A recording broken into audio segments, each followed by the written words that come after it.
Hello guys, welcome to Quizopedia. If you are a new person here, please don't forget to subscribe us.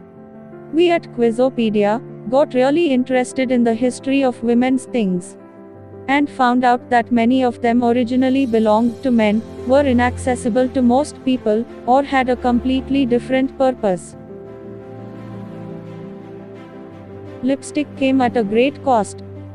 Modern lipstick is made of wax, oil, and pigment. But in the times before our modern day, they used henna and carmine. Nefertiti was a queen of ancient Egypt. Her lips were probably covered with beeswax. 70,000 beetles were necessary to yield 1 pound of the carmine dye. It was used by Cleopatra to paint her lips. In Mesopotamia, women ground precious and semi-precious gems into dust to apply them to their lips. Hair dye, chemical and safe. In the ancient world, men and women dyed their hair with all sorts of items like cassia bark, leeks, leeches, charred eggs, henna, and even gold dust. Hair dye often reflected social change. In the 1700 period, it became popular for Venetian women. Sometimes, hair dye was thought to have medicinal purposes. In Afghanistan, it was thought that dyeing your hair red could cure a headache. Bras came from athletics. Everyone knows what a corset is, but what came before it?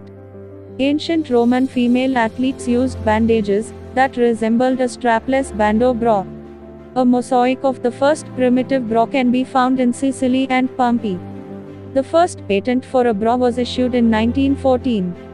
But this could have happened even in the 15th century.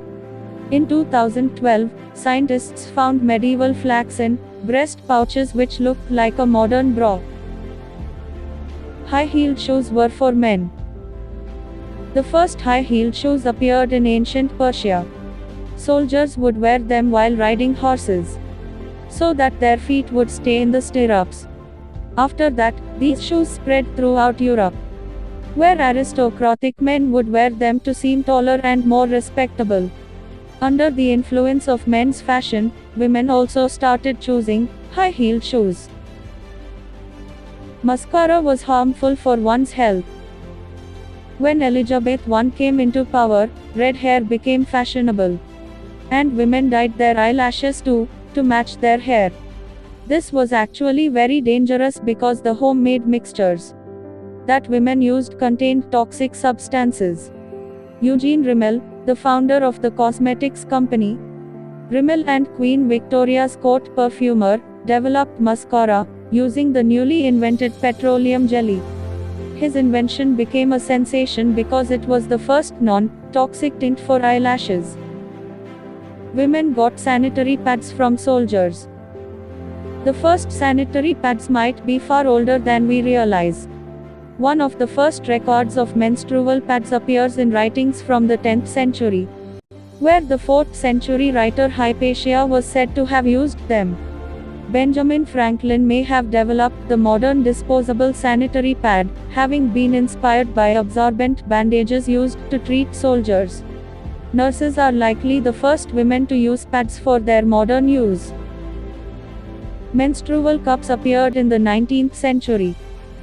The menstrual cup wasn't invented in the 21st century, and not even in the 20th century. Rubber cups that were attached to a special belt were being advertised already in 1884. Did you know any of these facts about women's things? Which one surprised you the most? Tell us in the comments below. I hope you enjoyed this video. We'll see you with another interesting fact. Until then, bye from Quizopedia.